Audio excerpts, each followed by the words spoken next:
Digital Assam 2.0 চেনেলটো এটা নতুন ভিডিঅ' লৈ আপোনালোক সকলোকে পুনৰবাৰ স্বাগতম জনাইছো। কেন্দ্ৰীয় চৰকাৰৰ তৰফৰ পৰা এখন নতুন আঁচনি মুকলি কৰা হৈছে, যিখন আঁচনিৰ নাম হৈছে প্ৰধানমন্ত্ৰী বিকশিত ভাৰত ৰোজগাৰ যোজনা। এই আঁচনিখনৰ জৰিয়তে চৰকাৰে আমাৰ ভাৰতবৰ্ষৰ যিসকল যুৱক যুৱতী আছে তেওঁলোকক 15,000 লৈকে টকা দিব বুলি কৈছে। এই পইচাটো এতিয়া কেনেকৈ আপোনালোকে লাভ কৰিব, কি যোগ্যতা থাকিব লাগিব, সকলোখিনি কথা আমি ভিডিঅ'টো ডিটেইলছত আলোচনা কৰিম। গতিকে ভিডিঅ'টো সম্পূৰ্ণৰূপে প্ৰথমৰ পৰা শেষলৈকে চাব।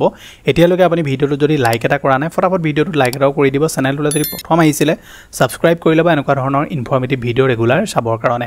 আহক এতিয়া ভিডিঅ'টো আৰম্ভ কৰোঁ। ভিডিঅ'টো আৰম্ভ কৰাৰ আগতে আপোনালোকলৈ সৰু এটা অনুৰোধ, আপোনালোকে এতিয়ালৈকে যদি আমাৰ হোৱাটছআপ চেনেলটো জইন কৰা নাই সোনকালে জইন কৰি লওক। হোৱাটছআপ চেনেলটোত বহুতবিলাক এনেকুৱা সৰু সুৰা আপডেট দি থাকোঁ, যিবিলাক আপডেটৰ ওপৰত মই এক্সট্ৰাকৈ ভিডিঅ' নবনাওঁ। গতিকে হোৱাটছআপ চেনেলটো যদি আপুনি জইন কৰি লয় তেনেহ'লে প্ৰত্যেকবিলাক আপডেট আপোনালোকে দেশৰে হওক বিদেশৰে হওক সকলোবিলাক আপডেট আপোনালোকে আমাৰ হোৱাটছআপ চেনেলটোৰ জৰিয়তে ফ্ৰীতে লাভ কৰি থাকিব পাৰিব। লিংকটো ডেছক্ৰিপশ্যনত দি থোৱা আছে, জইন কৰিবলৈ নাপাওঁ। প্ৰধানমন্ত্ৰী বিকশিত ভাৰত ৰোজগাৰ যোজনা আঁচনিখনৰ বিষয়ে যদি আপোনালোকে নিজেই সবিশেষ ইয়াৰ বিষয়ে জানিব বিচাৰে তেনেহ'লে যিটো অফিচিয়েল ৱেবছাইট আছে pmvvry.epf.india.gov.in ৱেবছাইটটোৰ লিংক মই ডেছক্ৰিপশ্যনত দি দিম। লিংকটোত ক্লিক কৰি দিয়াৰ লগে লগে আপোনালোকে ৱেবছাইটটোত আহি যাব।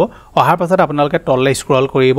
ইয়াত আপোনালোকে দেখিব পাৰে ইয়াত লিখা আছে incentives for the first time employees. এতিয়া আপোনালোকে ৱেবছাইটটো বহুতকেইটা লেংগুৱেজত চিলেক্ট কৰি ল'ব পাৰে, হিন্দীটো কৰি ল'ব পাৰে, অসমীয়াটো কৰি ল'ব পাৰে, ইংলিছতো কৰি ল'ব পাৰে। কিন্তু মই আপোনালোকক ক'ম যে আপুনি অসমীয়াত নকৰিব। অসমীয়াত কি হৈছে, ইয়াত কিছুমান বস্তু তেওঁলোকে ভুলকৈ ইয়াত ধৰি লওক এড কৰি থৈছে, যিবিলাক ধৰি লওক মানে ৰিয়েল মিনিংটো সেইটো নহয়। গতিকে বহুতবিলাক খেলিমেলি হৈ আছে, সেইকাৰণে আপোনালোকে অসমীয়াত নকৰিব। এইটো পাৰিলে হিন্দীত কৰি ল'ব, নহবা আপোনালোকে ইংলিছত কৰি ল'ব। এতিয়া এই যিখন স্কিম হয়, স্কিমখন কাৰ কাৰণে আনিছে, কোনসকলে এপ্লাই কৰিব পাৰিব সেইটো কৈ দিছোঁ আপোনালোকে। যিসকলে ধৰি লওক নতুনকৈ কিবা এটা জবত এপ্লাই কৰিছে আৰু তেওঁলোকে নিউলি ৰেজিষ্টাৰ হৈছে EPF-ত, গতিকে আপোনালোকক যদি নতুনকৈ ৰেজিষ্টাৰ কৰাইছে EPF একাউণ্ট আপোনালোকক দিয়া হৈছে, তেনেকুৱা ক্ষেত্ৰত আপোনালোকে এই স্কিমখনত এপ্লাই কৰিব পাৰিব। The government of India will support you with a direct incentive up to ₹15,000 paid into 2 parts. আপোনালোকক 15,000 টকালৈকে চৰকাৰে পইচা দিব আৰু সেই পইচাটো তেওঁলোকে দুটা ইনষ্টলমেণ্টত দিব। কেনেকৈ সেই পইচাটো দিব মই আপোনালোকক ভিডিঅ'টো আগলৈ ক'ম।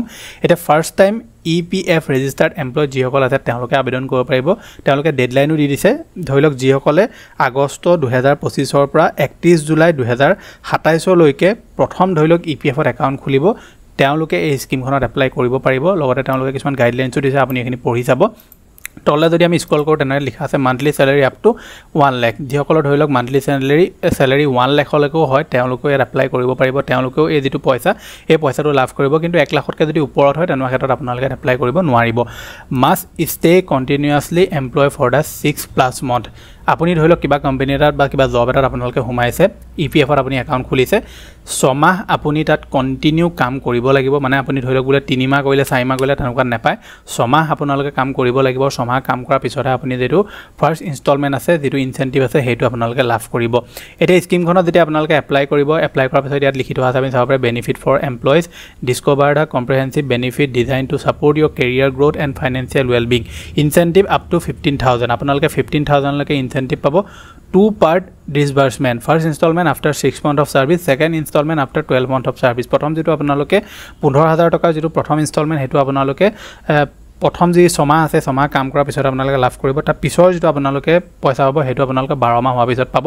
কিন্তু ছেকেণ্ড ইনষ্টলমেণ্টটোত তেওঁলোকে এটা কণ্ডিশ্যন ৰাখিছে, second instalment of the benefit is deposit in a saving instrument to encourage saving habit. আপোনালোকে যিটো ছেকেণ্ড ইনষ্টলমেণ্ট পাব, সেই ছেকেণ্ড ইনষ্টলমেণ্টটো পোৱাৰ আগতে আপোনালোকক কিছুমান তেওঁলোকে কোৰ্চ কৰাব, যেনে ছেভিংছ হওক, বীমা হওক, চাইবাৰ ছিকিউৰিটি, এইবিলাকৰ ৰিলেটেড আপোনালোকক কিছুমান তেওঁলোকে ট্ৰেইনিং দিব। সেই ট্ৰেইনিংটো দিয়াৰ পাছত আপোনালোকে যেতিয়া কমপ্লিট কৰিব কোৰ্চটো, তাৰপাছত আপোনালোকৰ যিটো ছেকেণ্ড ইনষ্টলমেণ্ট সেইটো তেওঁলোকে এটা ছেভিংছ মানে কৰি ৰাখি দিব এটা জেগাত। আৰু সেই যিটো ছেভিংছ আছে সেইটো যেতিয়া মেচিয়ৰ্ড হ'ব তেতিয়া আপোনালোকে সেই যিটো পইচাটো উলিয়াব পাৰিব। আৰু এইকাৰণে তেওঁলোকে সেই পইচাটো ছেভিং কৰিব, যাতে মানুহৰ যিসকলৰ ধৰি লওক ছেভিং কৰাৰ আদতটো নাই, হেবিটটো নাই, তেওঁলোকৰ যাতে হেবিটটো বনে। সেইকাৰণে তেওঁলোকে সেই 15,000 টকা ছেকেণ্ড ইনষ্টলমেণ্ট যিটো দিব, সেই ছেকেণ্ড ইনষ্টলমেণ্টটো তেওঁলোকে এটা ছেভিঙত কনভাৰ্ট কৰি দিব। আৰু সেইটো আপোনালোকে যেতিয়া মেচিয়ৰ্ড হ'ব তেতিয়া আপোনালোকে এইটো উলিয়াই ল'ব পাৰিব। এতিয়া এপ্লাই কেনেকৈ কৰিব? এপ্লাই কৰিবলৈ হ'লে প্ৰথমে আপোনালোকৰ যিটো UAN number, universal account number বুলি কয়, সেই একাউণ্ট নাম্বাৰটো আপুনি ল'ব লাগিব। Get your universal account number through your employer or directly through Umang app. আপোনালোকে যিটো কোম্পানীত কাম কৰে তেওঁলোকে ডাইৰেক্টলি আপোনাক এনেও দিবই UN নাম্বাৰটো। যদি নিদিয়ে তেওঁলোকৰ দ্বাৰা আপুনি লৈ ল'ব, বা ডাইৰেক্টলি আপুনি উমাং এপৰ দ্বাৰা আপোনালোকে সেইটো জেনেৰেট কৰি ল'ব পাৰে। কিন্তু মই আপোনাক সেইটোৱে ক'ম যে আপুনি ডাইৰেক্ট কোম্পানীৰ পৰা এইটো লৈ ল'ব, তেওঁলোকে জেনেৰেট কৰি দিয়ে। Sustain employment work for at least 6 month, 6 মান্থলৈকে আপুনি কণ্টিনিউ কাম কৰিব লাগিব।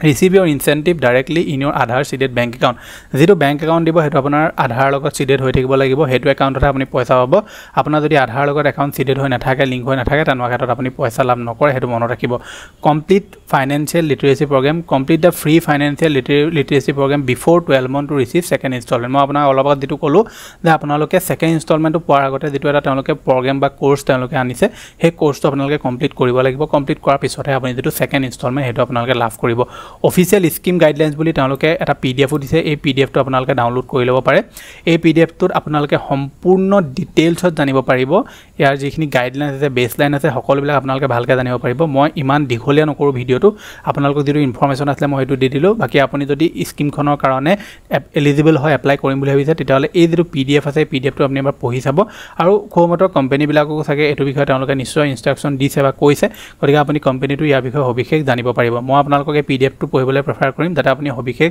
সকলোবিলাক নিজে যাতে প্ৰথমে আপোনালোকে জানি লয় গতিকে এই যিখন স্কিম আছে স্কিমখন তেওঁলোকে দুটা ভাগ কৰিছে এটা হৈছে এমপ্লয় আৰু এটা হৈছে for employer যিসকলে ধৰিলক আপোনালোকক জব দিয়ে আৰু এটা হৈছে এমপ্লয় যিসকলে জব কৰে গতিকে এমপ্লয়াৰ ক্ষেত্ৰতো তেওঁলোকে বেলেগ বেলেগ কিছুমান নীতি নিয়ম ৰাখিছে গতিকে এইখিনি কথা আমি নাপাতো এই ভিডিওত আমি কেৱল যিসকল এমপ্লয় আছে তেওঁলোকৰ বিষয়ে ভিডিওটো কথা পাতিলো গতিকে আপুনি যদি এই স্কিমখনৰ কাৰণে এলিজিবল হয় তেনেহলে এমপ্লয় লগইন আপোনালোকৰ অপচনটোত গৈ মেলি আপোনালোকক এটা বেলেগ ৱেবছাইটে লৈ যাব যেটো ইপিএফৰ ৱেবছাইট হয় ইয়াত গৈ মেলি আপোনালোকে আপোনাৰ যেটো ইউএন নম্বৰ আছে পাসওয়াৰ্ড আছে যদি আপোনালোকৰ অলৰেডি আপুনি ইউএন নম্বৰ পালে পাসওয়াৰ্ড পালে নহলে আপোনালোকে আহিব আহিমেলি আপুনি ধুনিয়াকৈ লগইন কৰি বাকিখিনি প্ৰসেস আপোনালোকে কৰিব লাগিব ঠিক আছে গতিকে এইটো আসলে যে আপোনালোকক দিবলগীয়া ইনফৰমেশন আশা কৰিছো আপোনালোকে ভিডিওটো চাই ভাল পালে যদি ভাল পালে ভিডিওটো লাইক কৰিব চেনেলটো যদি প্ৰথম আহিছিলে সাবস্ক্ৰাইব কৰিবলৈ একদম নাপাহৰিব আপোনাৰ স্ক্ৰিনত এতিয়া ইউপিআই ৰিলেটেড এটা গুৰুত্বপূৰ্ণ ইনফৰমেটিভ ভিডিও ওলাই আছে যেটো ভিডিও নিশ্চয় চেক আউট কৰিব যদি আপুনি গুগল পে ফোন পে এনেকুৱা ধৰণৰ এপ্লিকেশনসমূহ ইউজ কৰে এনপিসিআই কিছুমান বহুত চেঞ্জেছ আনিবলৈ গৈ আছে এপ্লিকেশনসমূহত